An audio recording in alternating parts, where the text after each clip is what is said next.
The phone rang while I was folding his shirts. It wasn't my phone, it was his mother's. She had left it on our kitchen counter that morning after breakfast, beside the half-eaten toast she said she didn't have time to finish. Out of habit, I picked it up. The screen flashed his name, Daniel. I smiled at first. I thought maybe he was checking in on her, like a good son. But when I swiped to answer, before I could even say hello, I heard her voice, sharp, hushed, and cruel. Daniel, she's not here, don't worry. Your mistake wife won't hear a thing. For a moment, my hand froze in midair. The sound of her words, mistake wife, split the air like glass shattering. She went on talking, unaware that it was me on the other end. I told you, son, I warned you. That girl was never right for this family. You can't fix a mistake by pretending it's love. I didn't say a word. I couldn't. My throat burned, my palms went cold, and my chest felt hollow, as if all the air had been sucked out of the room. When I finally spoke, my voice was quieter than the ticking clock above the stove. Hi, Mrs. Howard, I said, barely breathing. There was silence. Then a gasp. The call ended. And just like that, the life I thought I understood began to crumble, quietly, painfully, without warning. Before that day, my world was small but steady. Daniel and I had been married for 4 years. We lived in a modest, sunlit house at the end of a quiet street in Maple Hollow, a place where neighbors waved, dogs barked, and weekends smelled like fresh-cut grass. I worked as a part-time librarian at the community center, and he ran a small architecture firm downtown. We weren't rich, but we had built a life that felt ours. At least, I thought we had. Every morning followed a rhythm. Daniel liked his coffee black, no sugar. He always read the newspaper before leaving, tapping his pen against the table when he was thinking. I'd pack his lunch, nothing fancy, just a turkey sandwich and an apple. He'd kiss my forehead and say, "You're too good for me, you know that?" And I'd laugh, because I thought it was love talking. His mother, Elaine, had always been complicated. A widow for 10 years, she was elegant, poised, and frighteningly observant, the kind of woman who could make you doubt yourself with just a raised eyebrow. When Daniel introduced me to her, she smiled politely, complimented my dress, and said, "Well, you're certainly different from the girls he used to bring home." I took that as approval. It wasn't. Over the years, she visited often, unannounced. Sometimes she'd rearrange things in my kitchen, saying she was helping. Other times, she'd ask questions that weren't really questions. "Do you ever plan to go back to school, dear? Daniel deserves someone who keeps growing." Or, "You don't mind if I wash those dishes again? I just like them cleaner." I tried to be patient. I told myself she was lonely. That maybe, deep down, she'd come to love me eventually. But Daniel, he never saw it. He adored her, almost to a fault.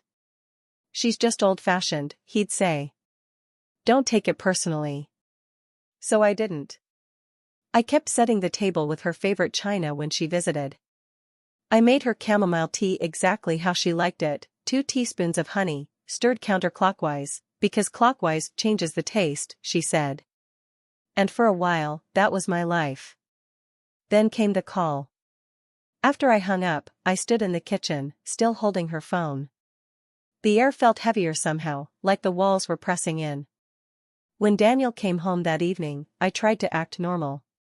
He smiled, kissed me on the cheek, and asked if his mother had left her phone behind. "She did," I said. But I answered it. He froze. "She called me your mistake wife." His face changed, shock, then discomfort, then something else I couldn't name. He didn't deny it right away. He just exhaled, long and tired, like he'd been waiting for this moment. "Sarah," he said softly, "please don't take what she says to heart. You know how she is." I wanted to believe him. I wanted to think it was just another one of Elaine's cruel remarks. But there was something in his eyes, guilt, maybe. Or truth. That night, I barely slept. I lay awake beside him, listening to the steady rhythm of his breathing, wondering if I'd always been the mistake she claimed I was. In the days that followed, something changed. Not loud or dramatic, just subtle. Daniel was quieter. He spent longer hours at work. When I asked how his projects were going, he said, busy, but fine, without looking up from his phone. Elaine started calling more, but she never spoke to me. If I answered, she'd say, "Oh, I'll just wait for Daniel," and hang up. At first, I tried to shrug it off. Maybe it was my paranoia. Maybe I was reading too much into everything. But one evening, as I was sorting laundry, I found a hotel receipt in Daniel's jacket pocket. One night, one room, billed to his name. When I asked him about it, he laughed. "Oh, that work thing." I had to meet a client early next morning, so I stayed closer to downtown. I wanted to believe that, too. But the next day, I noticed the scent of unfamiliar perfume on his collar, soft, floral, and definitely not mine. Still, I said nothing. Because when you love someone, denial can feel safer than truth. That weekend, Elaine dropped by again. She walked through our door like she owned the place, carrying a pie she said she didn't trust me to bake properly. Over dinner, she smiled across the table and said, "You know, Daniel always looked happier before he settled down." Her tone was sugar-coated, but the poison underneath was unmistakable. Daniel didn't say a word. He just kept eating, eyes fixed on his plate. That silence told me more than any argument could. And for the first time I began to wonder. Was I really the mistake, or was she just reminding him of one he never admitted? The next few weeks were like walking through fog. Daniel's smiles grew shorter. His touches, rarer. The warmth in our home, the laughter, the little inside jokes, had gone missing, like something invisible had quietly packed itself and left. Every night, I'd sit at the kitchen table with my tea long after he'd gone to bed, replaying that phone call in my mind. "Your mistake, wife." It wasn't just the words that haunted me, it was the tone. Cold. Final. As if she were naming a truth everyone else already knew. One night, I decided to stop wondering. Daniel had told me he'd be working late again, some client dinner downtown.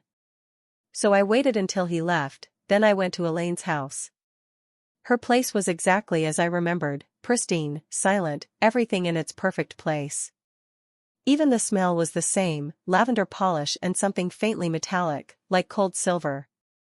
She opened the door wearing that polite smile that never reached her eyes. "Oh, Sarah. What a surprise." "I just wanted to return your pie dish," I said, holding it out. She took it, still smiling. "You could have waited until Sunday." "You know we're having lunch then." "Yes," I said quietly. "Unless you'd prefer I not come." That made her blink. For the first time, her composure wavered. "What makes you say that?" I held her gaze. "Because I heard you, Elaine. The day your phone rang at our house. I know what you called me." Her hand froze on the dish. The silence between us thickened. Then she laughed, a short, brittle sound. "Oh, Sarah. You misunderstood. I was upset, that's all. I didn't mean." "You said I was his mistake," I interrupted, my voice trembling. "You said he's pretending it's love." Her eyes hardened. And when she spoke again, the mask finally slipped. "I said it because it's true." The words landed like a slap. "You think love means marrying the first woman who shows you kindness?" Daniel was vulnerable, confused. "You came along at the right time and made him believe he could settle. But this," she gestured around, "to the house, the life, the very air, this isn't the life he was meant for." I stared at her, stunned. "And who decides that?" "You?" Her voice softened, almost pitying. "Sweetheart, men don't always see clearly when they're hurting. Daniel had just lost his father. You were convenient comfort." Convenient comfort. The phrase sank deep, sharp as broken glass. "I love him," I whispered. She smiled, a small, knowing curve of her lips. I don't doubt that. But tell me, dear, does he still love you the way he used to? I didn't answer. Because the silence that followed said more than any word could. That night, Daniel came home past midnight. His shirt smelled faintly of wine and hotel soap. I asked, "How was dinner?" He said, "Long." I wanted to ask where, with whom, but the exhaustion in his voice, the quiet plea in his eyes, made me stop. Instead, I said, "Your mother stopped by today." His shoulders stiffened. "Oh?" "She said you were confused when we got married." He sighed and ran a hand through his hair. "Sarah, please. Don't start this." "Start what, Daniel?" My voice cracked. "I'm just trying to understand if I was a choice, or a mistake you're still trying to fix." His eyes met mine, tired and sad. "You're not a mistake," he said finally. "But maybe we rushed things." That hurt worse than anger ever could. Because it wasn't denial, it was half admission. I turned away before he could see the tears. A week later, he told me he had to attend a weekend retreat with his firm. "Just the senior team," he said. "No guests allowed." I nodded, pretending to believe him. But something inside me, call it instinct, call it heartbreak, told me not to. So that Saturday morning, I followed him. I waited until he left, then took the car and drove after him at a distance, far enough not to be seen but close enough to keep him in sight. He took the highway toward the Lake District, away from downtown, away from any business center. An hour later, he pulled into a small inn tucked behind a line of cedar trees. I parked across the road, my heart pounding so hard it hurt. He got out of the car. And then I saw her. A woman in a cream coat, hair tied back, waiting by the door. She smiled when she saw him, the kind of smile you only give someone who already belongs to you. He hugged her. It wasn't casual. It wasn't polite. It was long, familiar, intimate. I felt the world tilt under me. For a few seconds, I couldn't breathe. Everything, the years, the promises, the quiet mornings, collapsed into one sound, the quiet crunch of gravel under their feet as they walked inside together. I sat there for what felt like hours, staring at the doorway, waiting for the numbness to pass. Then I started the car and drove home. I didn't cry. Not yet. That night, when he returned, he kissed my forehead, just like always.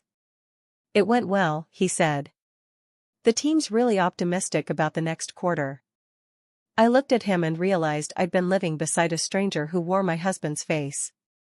The next morning, I went to Elaine's house again.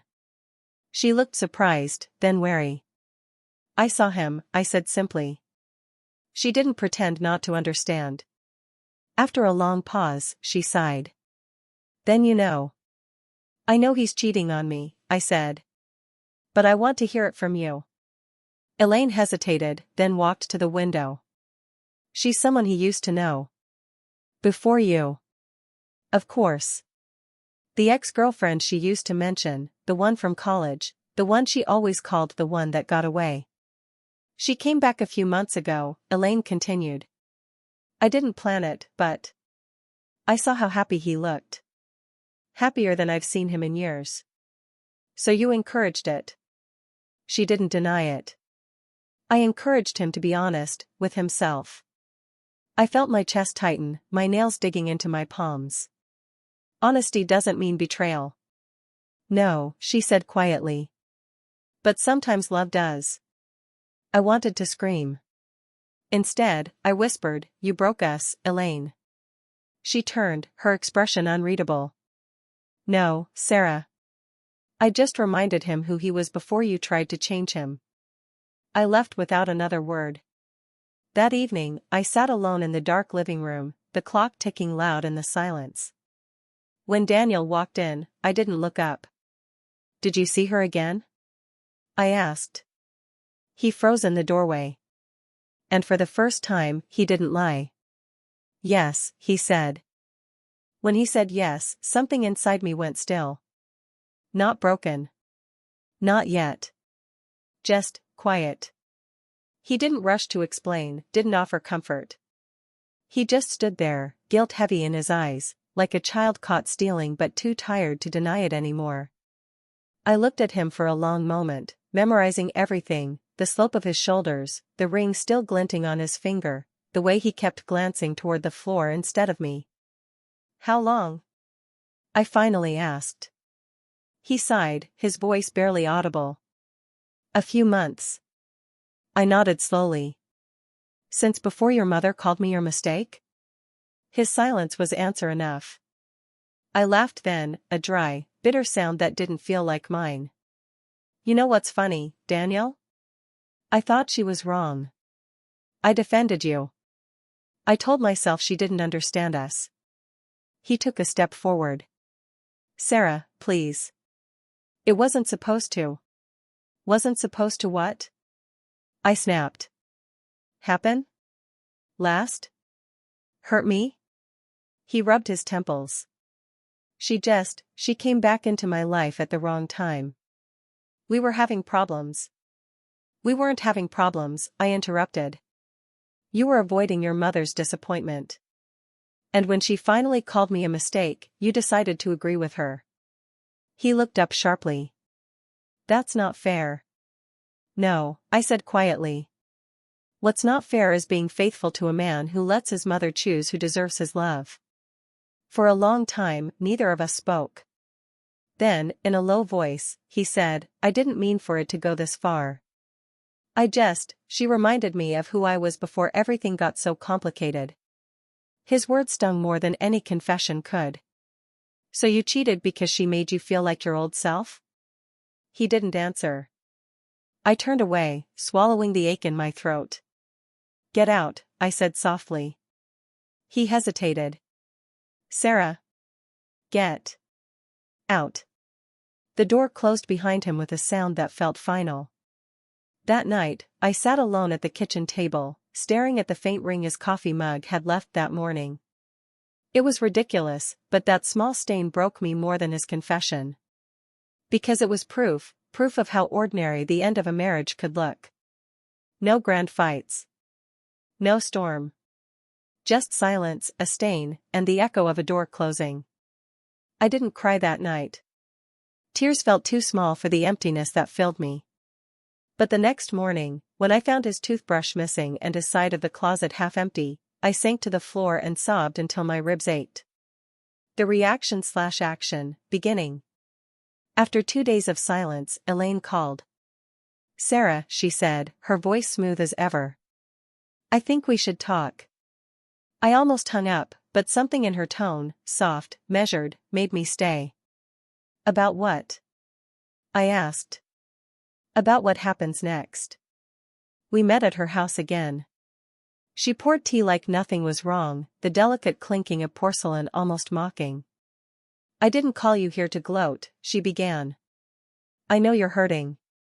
I set my cup down carefully. "And you're enjoying it." She sighed. "Believe it or not, no. But I do think you need to face reality. Daniel isn't coming back." I stared at her, then smiled, a small, bitter smile. "You know, Elaine, you've spent so long deciding what's best for him, you never stopped to wonder what kind of man you raised. One who betrays his wife because his mother told him to." Her eyes flashed. "Don't you dare blame me for his choices." "Oh, I don't," I said softly. "But I do think he learned from someone how to lie to himself." For the first time, she looked uncertain. Her lips trembled just slightly before she regained her composure. "You can stay bitter, Sarah, or you can move on with dignity. That's what I came to tell you." I rose from my seat. "You came to make sure I'd stay quiet." She didn't deny it. "Daniel's reputation means a lot right now. His firm just landed a new investor. Scandal would ruin that. So you want me to pretend nothing happened?" She smiled faintly. "You're a good woman. I'm sure you understand discretion." I took a deep breath, then leaned closer. "I understand something better," I said. "Justice." Then I walked out. The next day, I went to Daniel's office. He looked startled when he saw me. Sarah, this isn't. I'm not here to fight, I said. I just came to return your things. I handed him a small box, his watch, his favorite mug, and the house keys. He looked inside, then frowned. You kept the ring? I did, I said calmly. It's mine. You gave it to me with a promise. The promise is broken, but the memory belongs to me. He opened his mouth to speak, but I stopped him. There's something else, I said. Your mother called. She doesn't want the firm's reputation damaged. I think she forgets that silence has a price. He looked uneasy. What are you saying? I smiled faintly. That I won't hide your truth. Not to ruin you, but to free myself. Then I walked out, leaving him staring after me, still clutching the box. That evening, I wrote a long letter. Not to him, but to myself. I wrote about the first time I met him. About how love can start as safety but end as silence. About how sometimes, we mistake patience for strength, and forgiveness for weakness. Then, I drafted one last note, for Elaine. It wasn't cruel. Just honest. You once said I was his mistake. Maybe you're right. But sometimes mistakes teach us more about who we are than perfect choices ever could. I didn't send it. I didn't need to. A week later, I heard from a mutual friend that Daniel's affair had become public anyway. The woman he'd chosen, his old flame, had been seen with him at a corporate dinner, holding his hand in front of clients. Gossip spread fast, as it always does. Elaine stopped calling after that. And for the first time in months, my house felt peaceful again. Empty, yes, but peaceful. I began to cook for one, to sit on the porch with my tea in the evenings, to breathe without waiting for the sound of his car in the driveway. And slowly, quietly, I began to feel like me again. When betrayal becomes public, it doesn't explode, it spreads. Slowly. Like ink seeping through paper. At first, it was whispers at Daniel's office. Then quiet glances at church.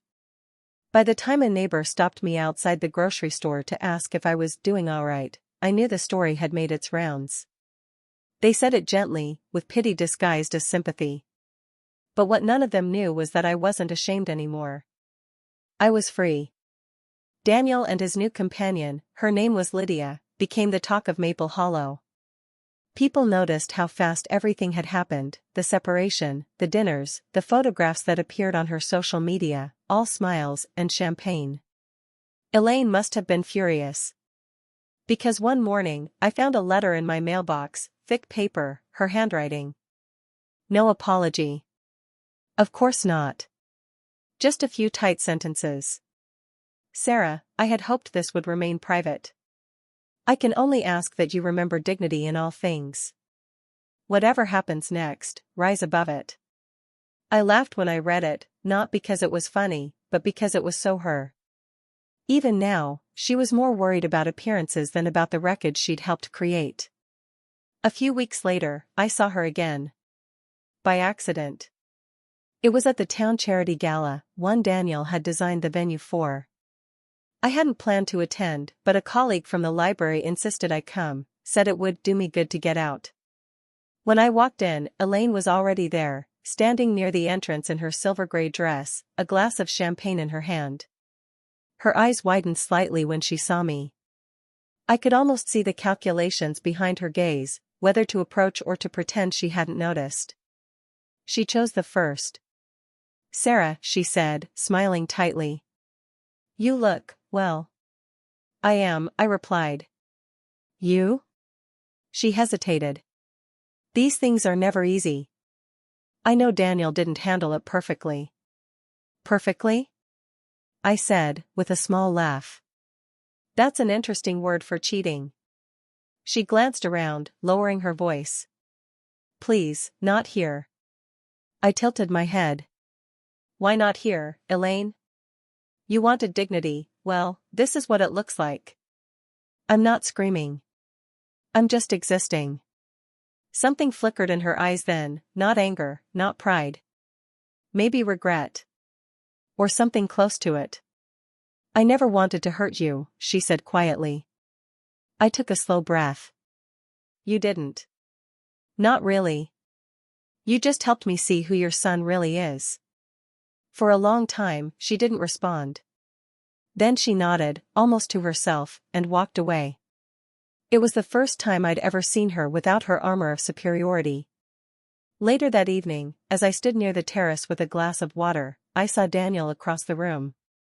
He looked older somehow, drawn, distracted. Lydia stood beside him, radiant and talking animatedly, but he barely smiled. For a moment, he glanced my way. Our eyes met. He froze, as if unsure whether to approach. He didn't. And in that instant, I realized I no longer needed him to. I finished my drink, thanked the host, and left early, head high, heart steady. The public consequence continued. In the weeks that followed, the fallout began to ripple through Daniel's world. Lydia turned out to be more ambitious than loyal. She started giving interviews, little online features about finding love again after heartbreak. Except her timeline didn't match his story. People started to connect the dots. Whispers turned to judgment. Clients pulled back. His firm's biggest investor, the one Elaine had been so desperate to protect, withdrew funding. I didn't celebrate.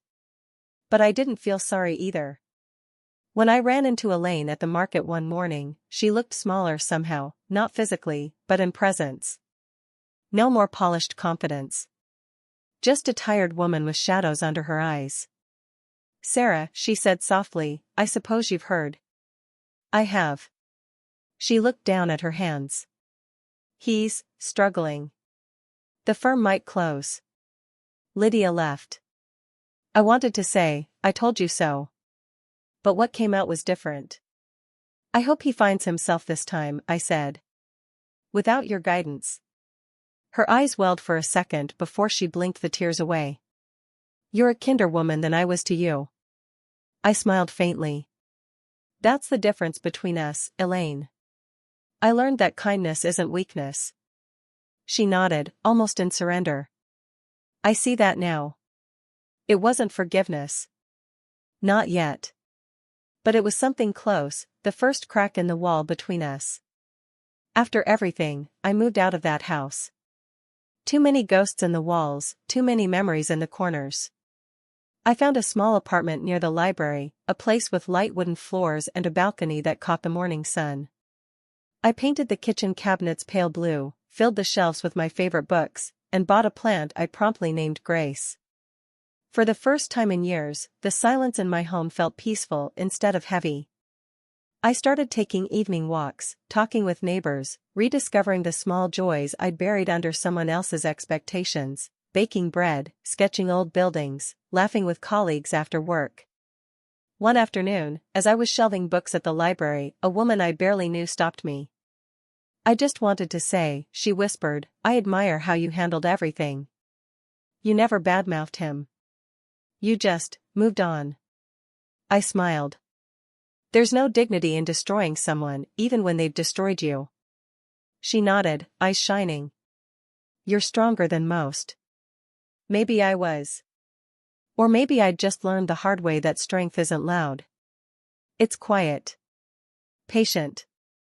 It looks like starting over when no one's watching. A few months later, Daniel came to see me. He looked thinner, paler, a man weighed down by regret.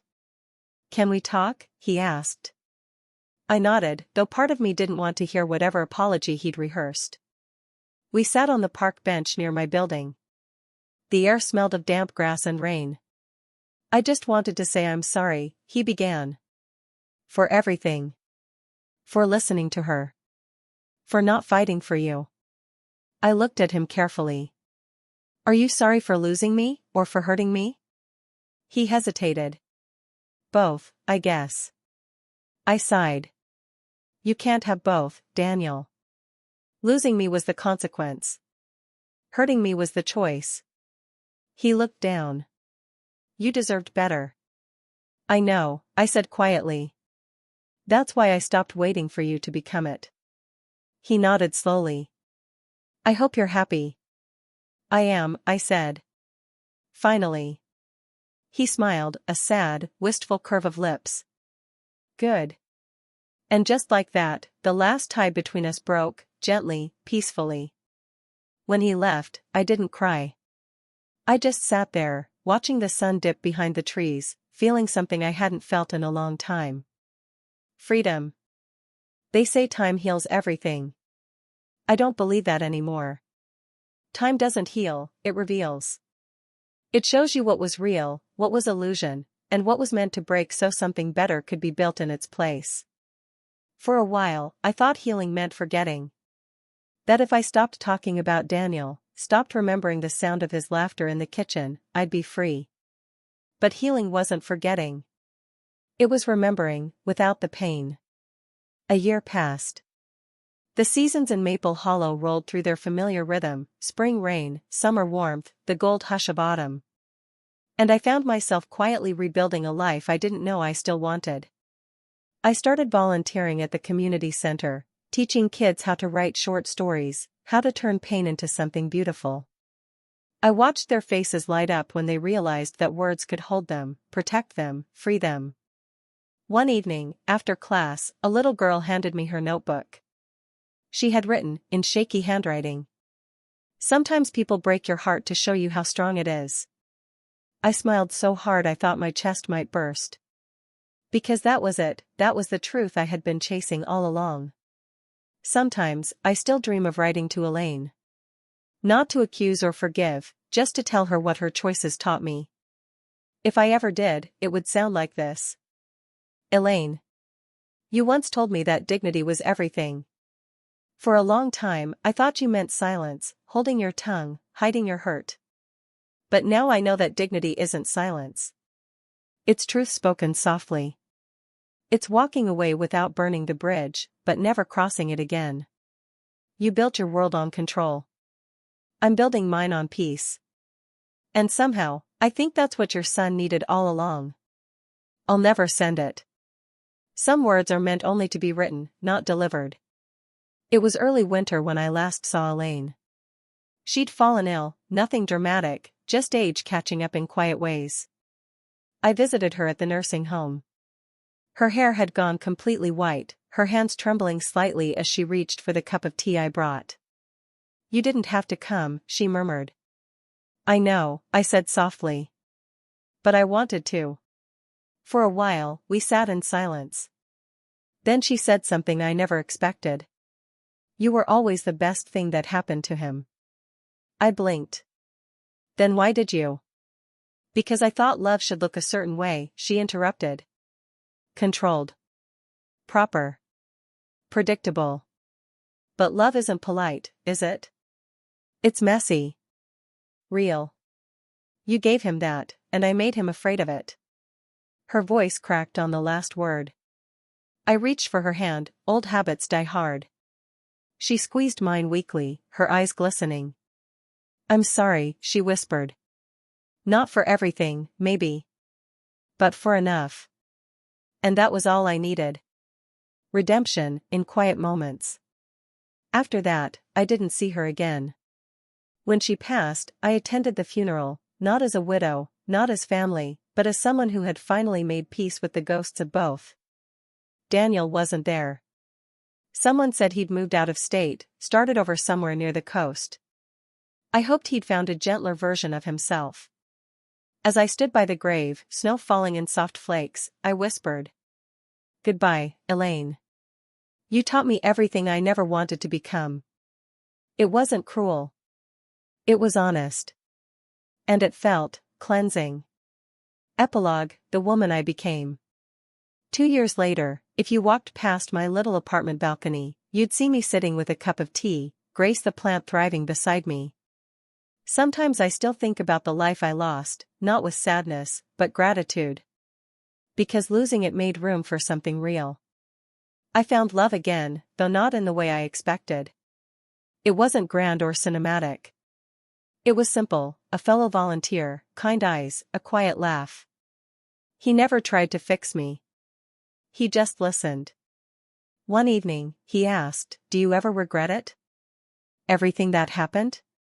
I thought for a long moment before answering. "No," I said. "Because if none of it had happened, I'd still be the woman who thought being chosen was the same as being loved." He smiled. "And now?" "Now," I whispered, "I choose myself." When people ask me how I survived it, the betrayal, the shame, the public unraveling, I tell them this: you don't survive it. You outgrow it. You stop watering the dead things. You stop begging for understanding from people committed to misunderstanding you. You stop mistaking forgiveness for permission. And one day, you wake up, look in the mirror, and realize that the version of you who once begged to be loved has been replaced by someone who knows she already is, by herself, by life, by God, maybe. I used to think my story was about betrayal. But it wasn't. It was about becoming. And if I could go back, I wouldn't change a thing. A shot of Sarah closing her balcony door, turning off the light, and smiling faintly into the night.